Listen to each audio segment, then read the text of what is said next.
Hey everybody, welcome to Obscurities in Miniatures. Today we have something of an interesting kit.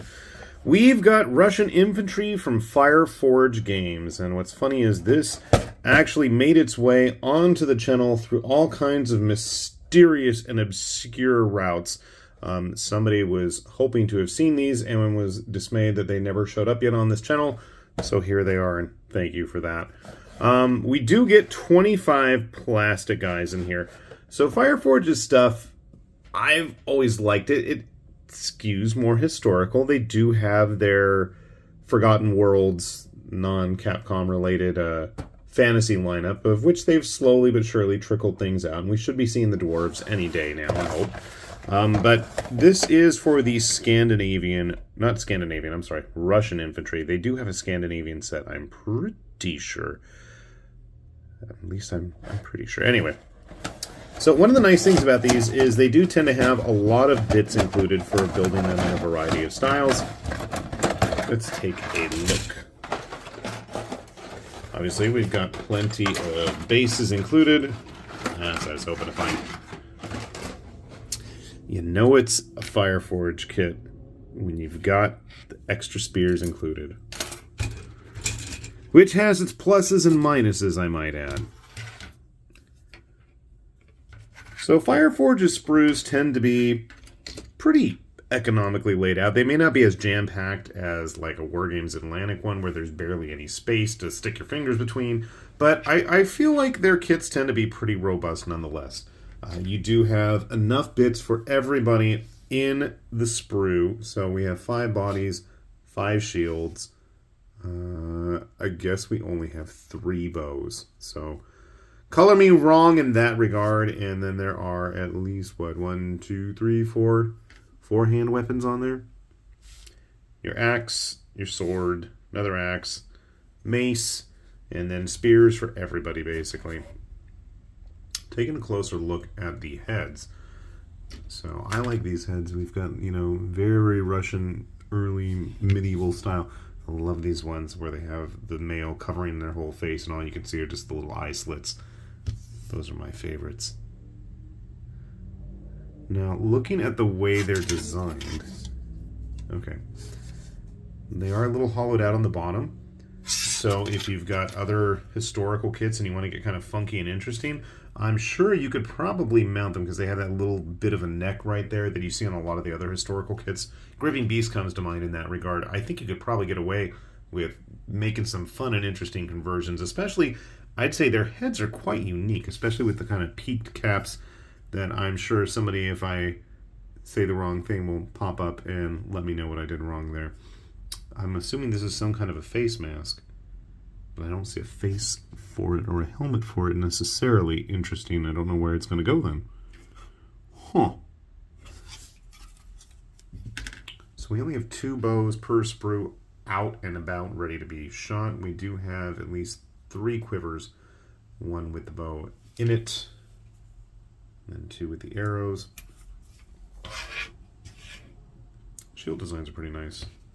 And we have 1 basic, simple, generic one, so I guess if you wanted to go mix and match on some other sprues out there of whatever medieval figures you've got, that would absolutely work. Oh my goodness, there are absolutely enough spears for everyone as well. I just dropped like 4 of them, so definitely a lot of options available for you, and we do have the bases included.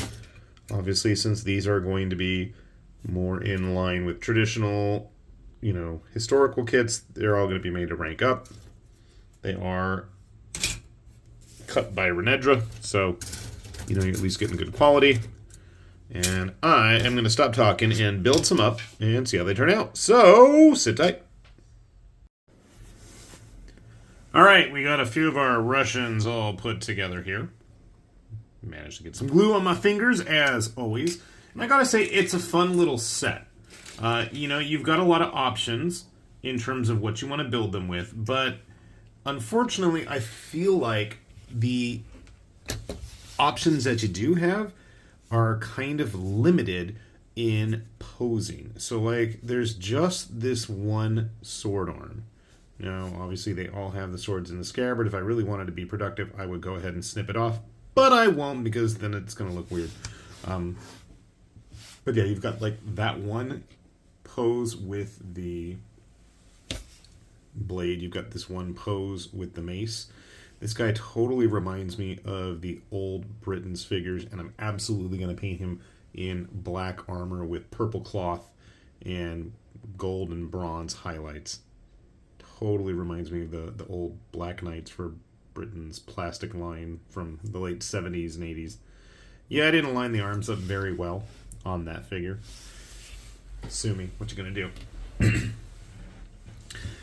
I do want to point out that their integrated bases are really thick. I feel like they're a lot thicker than, like, you know, some of the stuff from old War Games Factory, Warlord games. Shirtless Gaul flexing here. How you doing, fellows? Actually, it's a really good size.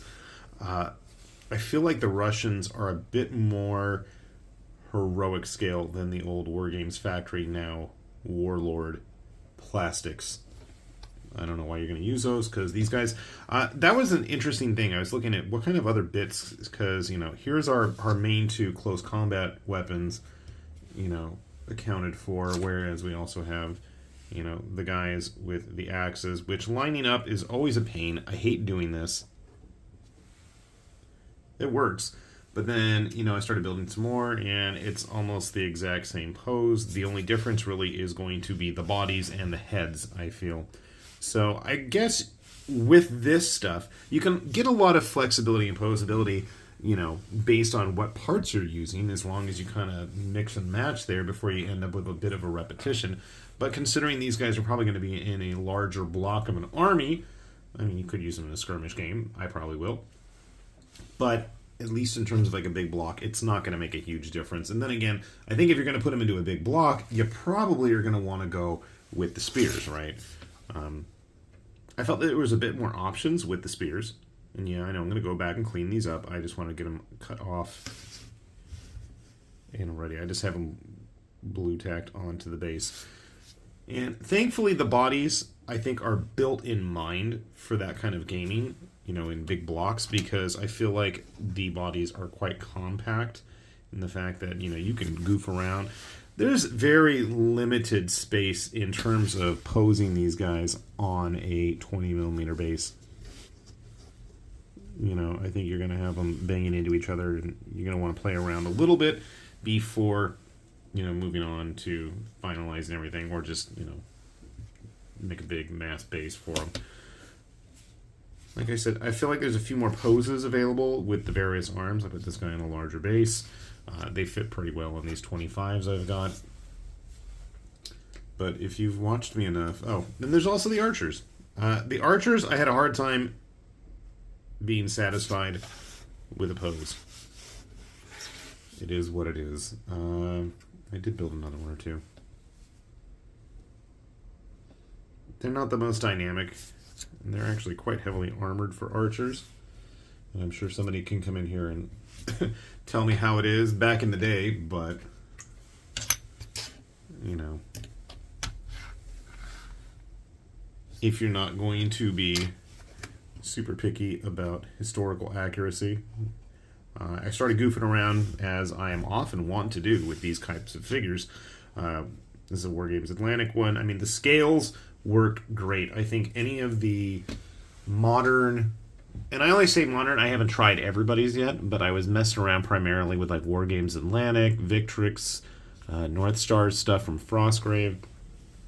I think those are really going to work out pretty well in terms of customization and, you know, kit bashing. The body size is really similar. Depending upon what you base everybody with is going to be more of an issue. I mean, if you really wanted to try mixing Stargrave stuff in, you could. Where's the guy in there? There we go. The hodgepodge of North Star bits on this guy. Whoa, what happened there? Okay. So again, scale is about the same, but the Frostgrave stuff and North Star in general tend to have a little bit smaller of a puddle integrated base. So something to be aware of. some hurling figures with a Oathmark figure, so you can see here. I mean, he is a little hunched over, but if you wanted to mix and match, I don't see them looking out of place with these figures.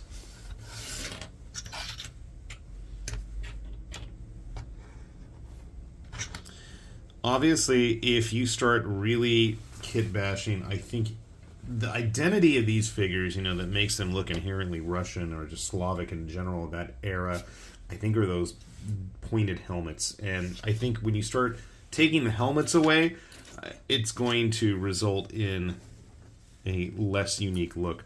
However, playing around with both the Victrix Vikings and the Fireforge Russians, they are pretty compatible.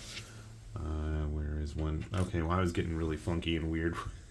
That is a Victrix head with some Frostgrave arms. I don't know why he's dancing around with skulls. Maybe we're going to paint some runes on his face or something. One of the old religions. But the parts actually work pretty well. Some of the Frostgrave bits can be a little bit large, as you can see here. They fit well. I want to say that's actually a Wargames Atlantic head. Those are Frostgrave Demon Knight, or whatever they were, arms.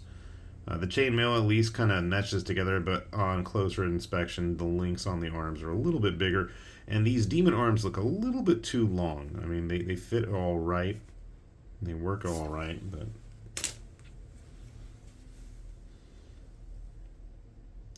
why they've got a boar-headed, bear-headed guy, I don't know. I want to say it's a Stargrave head, and those look like old Empire Gunner arms. So, I'm not sure. This guy is a work in progress still. I don't know what's happening with him. But, again, I think when you start getting too far away from those helmets and heads, I think the identity gets a bit washed out, you know? It's just like a generic chainmail tunic at that point, and if you just swap the heads around, it could be basically anything at that point. So something to keep in mind, but like I said, size-wise, I think they're going to stack up really nicely with a lot of the other stuff already on the market. I think the key is going to be how you base them.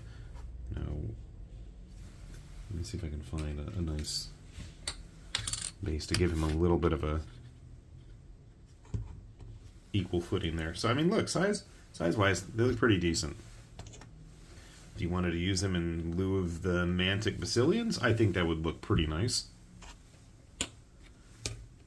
Some Victrix guys, Vikings and Gauls. Again, size-wise looks good, but I think it's those heads that are going to really help give them the identity. I want to see their Scandinavian stuff. I'm pretty sure Fireforge did Scandinavian troops.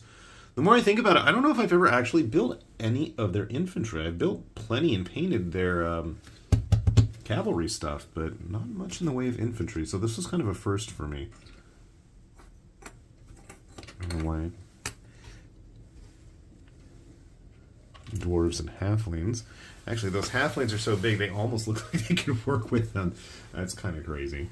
Let's see if I can find some other Wargames Atlantic stuff nearby. Yes, we do have some. My shelves are full of figures.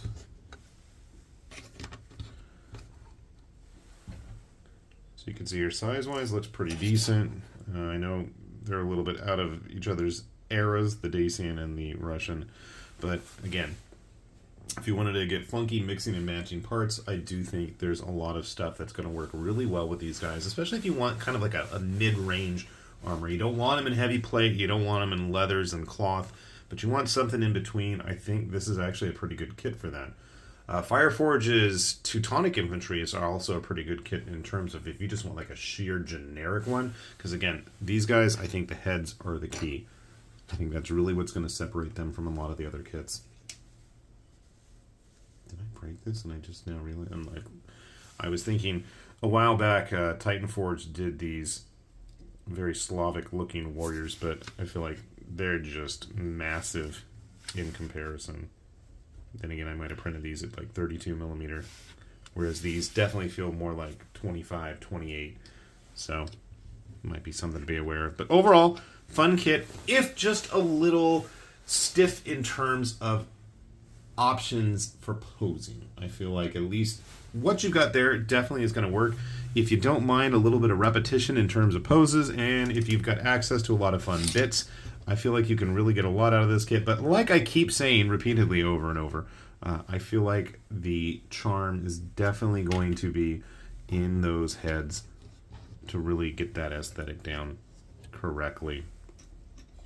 I'm still kind of surprised that we only have really 2 shield designs, which is kind of a shame. We've got, you know, the more rounded one, we've got the triangular one, and we've got the really generic plain do whatever you wish style one. So that might be something else worth looking into if you want to have more variety in terms of your shields. But overall, cool kit. Thanks to the folks who hooked me up with these. I want to say, if you guys are interested in looking for these yourself, I know the Fireforge stuff can be kind of troublesome to find. I know McDougall Designs has them available, and they often have a lot of the individual sprues, so if you guys want to give them a look, we'll put a link down below because they're good folks, and they've got a lot of the fun stuff there too. So, with that said, this has been High Lord Tamberlane with Obscurities and Miniatures, saying thanks for watching, and we will see you back here soon. Bye-bye.